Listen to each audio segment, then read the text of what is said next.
Tonight, you will walk into a warm room and close a door behind you. You will sit down on a smooth, clean seat. You will not think about it even once. And when you are finished, you will press a small lever, and the entire problem will quietly vanish, swept away by clean water into pipes you will never see, never smell, and never have to think about again. But for almost the whole of human history, that door did not exist. There was no seat. There was no lever. There was no clean water waiting in the dark to carry anything away. And during the Ice Age, when glaciers buried half the world and the wind outside could freeze your skin in minutes, going to the bathroom was not a quiet convenience. It was a small daily act of survival. So how did they do it?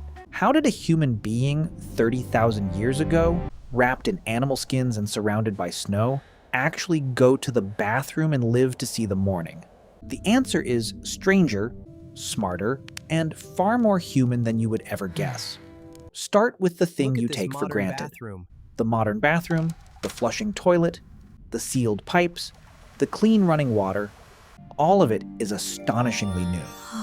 The flushing toilet you use did not become common until a little over 150 years ago. For more than 99% of the time humans have existed, not a single one of your ancestors had any of it.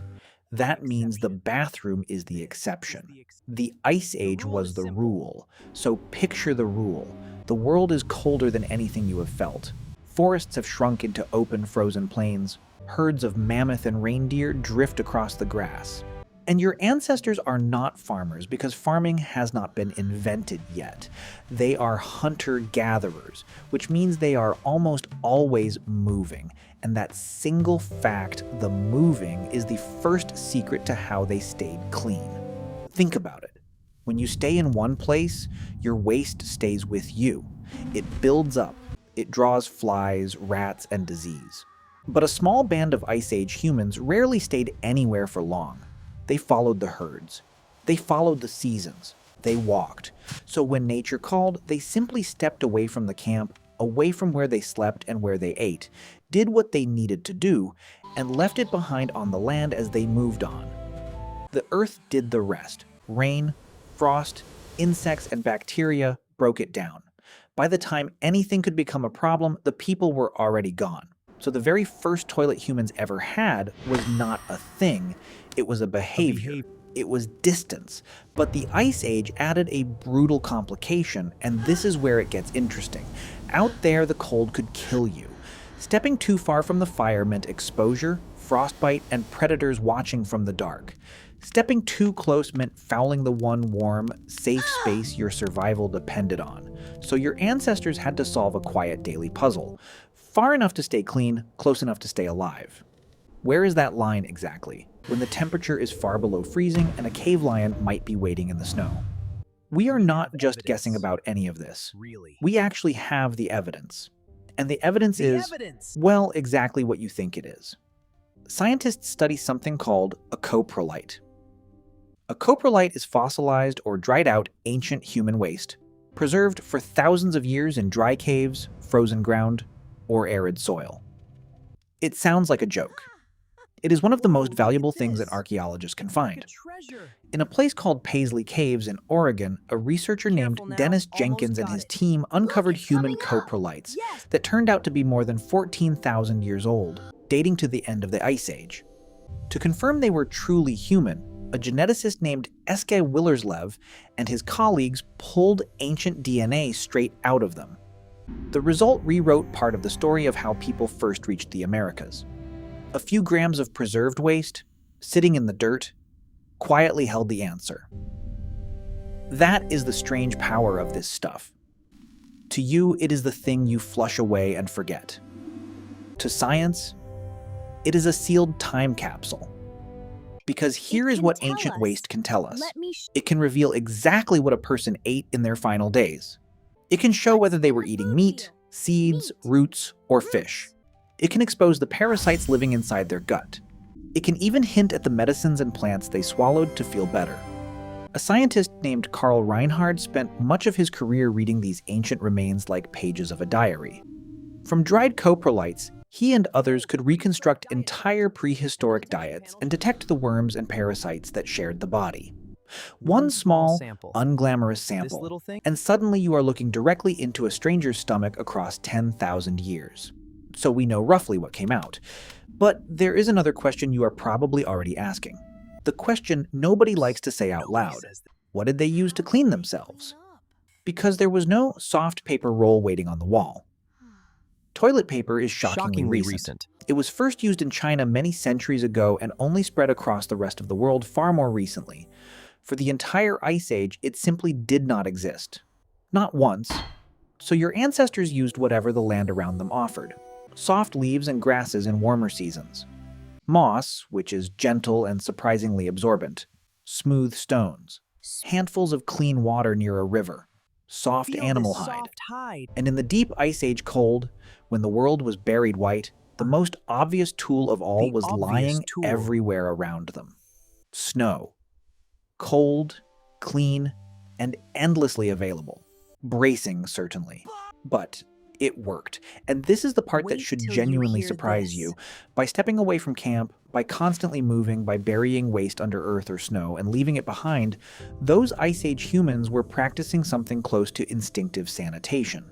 They had no germ theory. They did not know what bacteria were, yet their entire way of living kept them remarkably separated from their own waste. Now hold that thought, because here comes the twist. What happened when humans finally stopped moving? When the Ice Age ended and farming began, people did something they had never done before. They settled down. They built permanent villages. They stayed in one spot for years, then for generations. And for the first time, large numbers of humans were living crowded together, in one place, with their animals, their food, and yes, their waste. All in the same small world. The constant moving had hidden a problem. Now that problem had nowhere to go. A researcher named Piers Mitchell, who studies the archaeology of ancient parasites, has examined this shift across thousands of years of human remains. And the picture that emerges is striking. As people settled, farmed, and packed closer together, certain parasites and gut infections appear to have become more common, not less.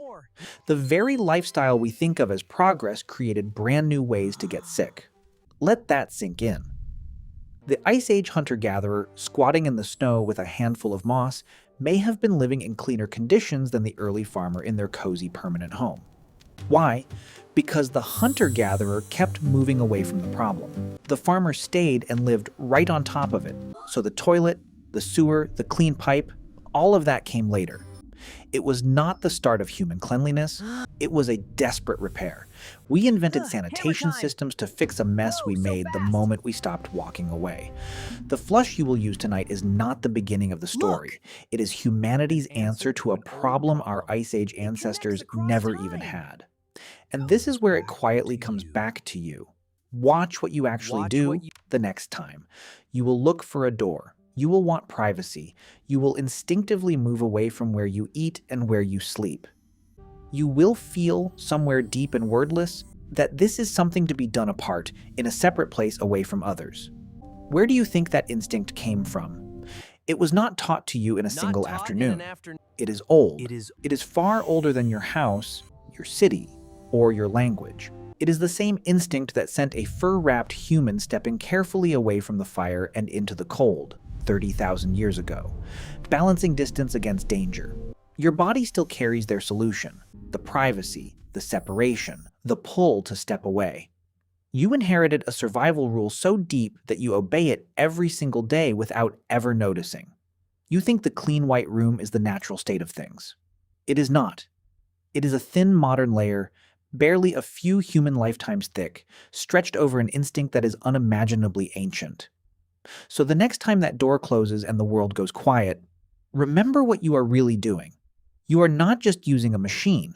You are repeating one of the oldest careful habits your species ever developed, the same quiet calculation your ancestors made in the snow, simply to make it to tomorrow. Tonight, you will walk into a warm room and close a door behind you.